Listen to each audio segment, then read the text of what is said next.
You know, Not about to let my little bro the money out. I know that. I love him. And I know that. Keep this back. Cause they gonna give him like 200, 300. Yeah. Yeah, that's the whole plan.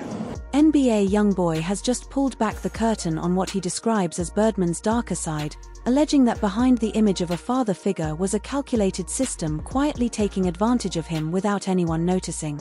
What once looked like mentorship has now been reframed as manipulation, leading to what may be one of the most painful revelations in hip-hop history.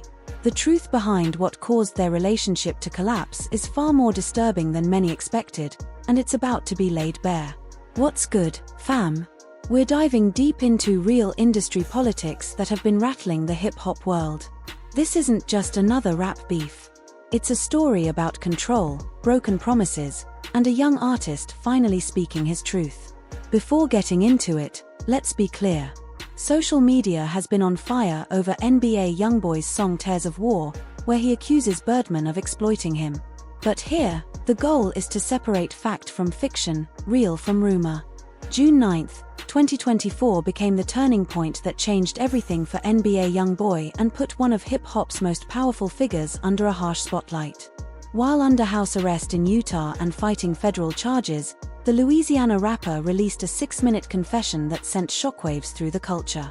Now pause for a second before anyone assumes this is just another rap beef filled with diss tracks and social media noise, because this situation goes much deeper. This is about a young artist who trusted someone he viewed as a father, only to realize he may have been manipulated the entire time.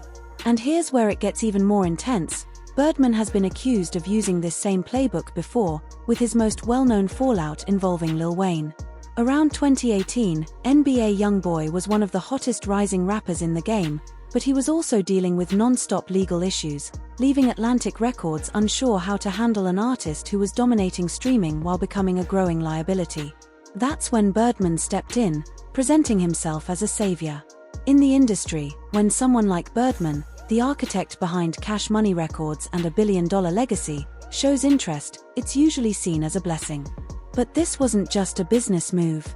Birdman was offering YoungBoy a sense of family, mentorship, and unconditional backing.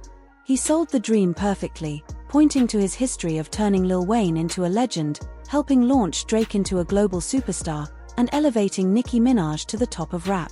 When Birdman told YoungBoy he would be the biggest thing in hip-hop, it carried weight.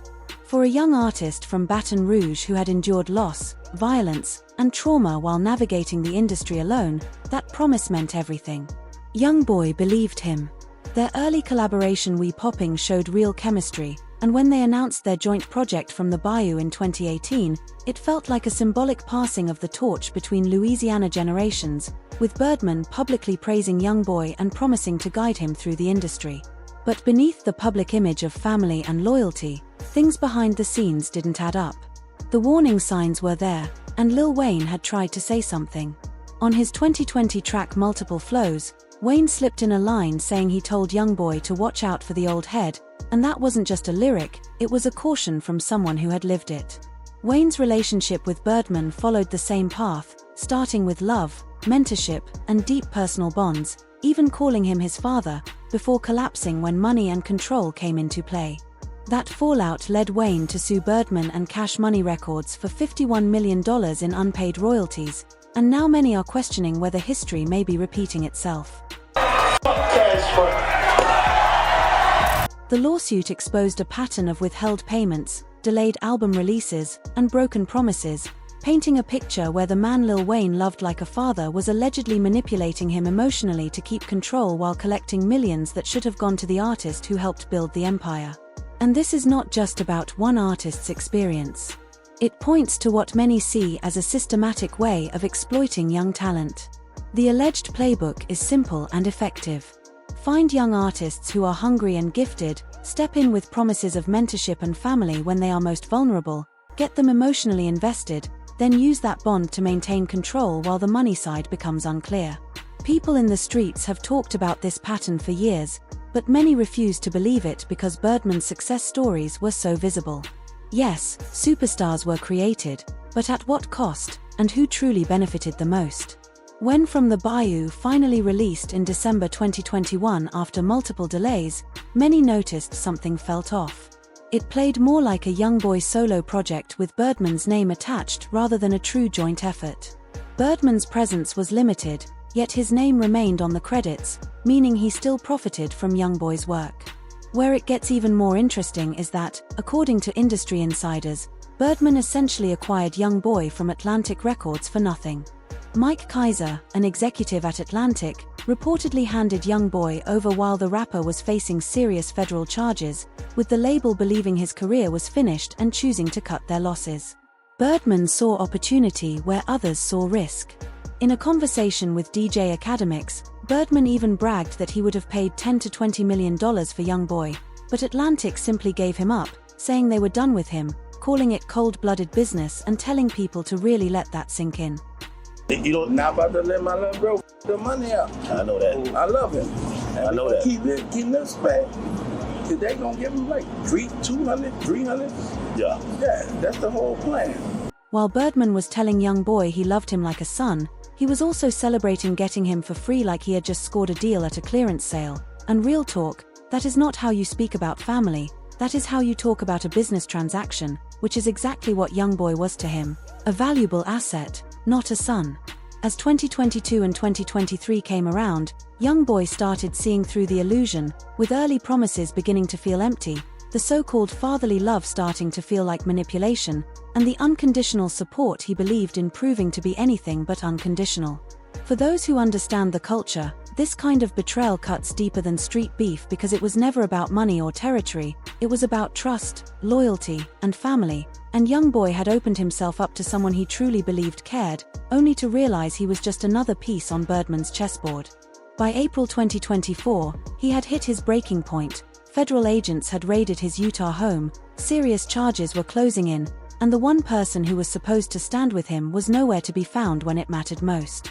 That is when he recorded Tears of War, the final track he made before his arrest, and what shook people was how raw and exposed he sounded, not aggressive or threatening, but full of pain, disappointment, and heartbreak.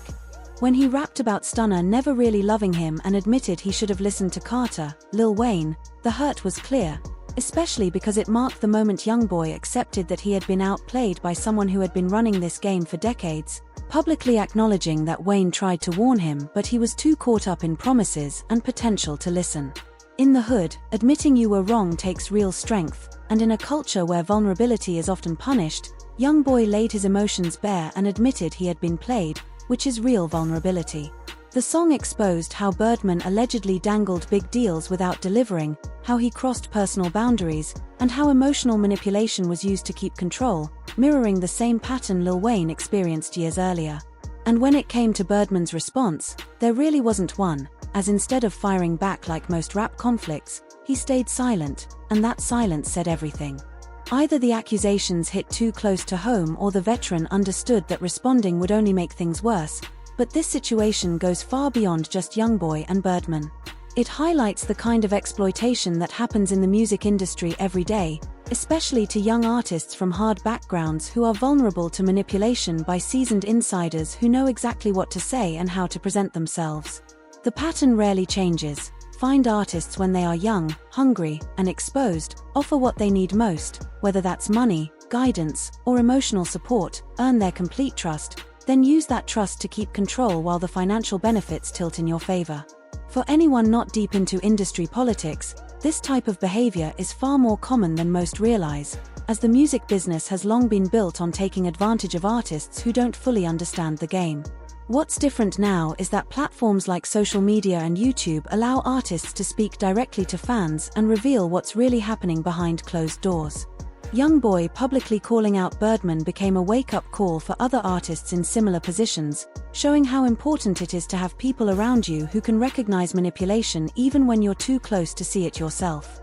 The bigger question remains how many other artists Birdman may have done this to, beyond Wayne and YoungBoy, and how many careers were damaged before those artists ever had the chance to speak up. In the end, this isn't just about a bad business deal, it's about power, loyalty, consequences, and the cost young artists pay when they trust the wrong people, all while the industry hides behind words like mentorship and family. The twist no one expected came in August 2025, when YoungBoy and Birdman reconciled, put the conflict behind them, and Birdman even joined YoungBoy on the Make America Slime Again tour, a move some saw as redemption while others viewed it as a return to the same cycle. That reconciliation raises serious questions about whether Birdman truly changed or simply talked his way back in, and whether this was a genuine second chance or history waiting to repeat itself. But one thing is certain, Tears of War exposed a pattern that extends far beyond a single relationship.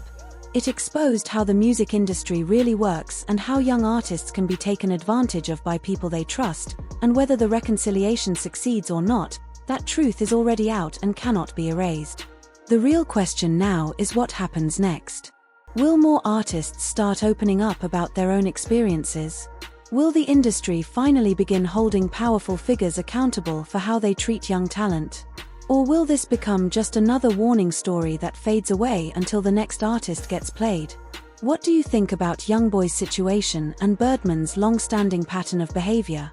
Do you believe the reconciliation was genuine, or do you think YoungBoy may be setting himself up for more pain?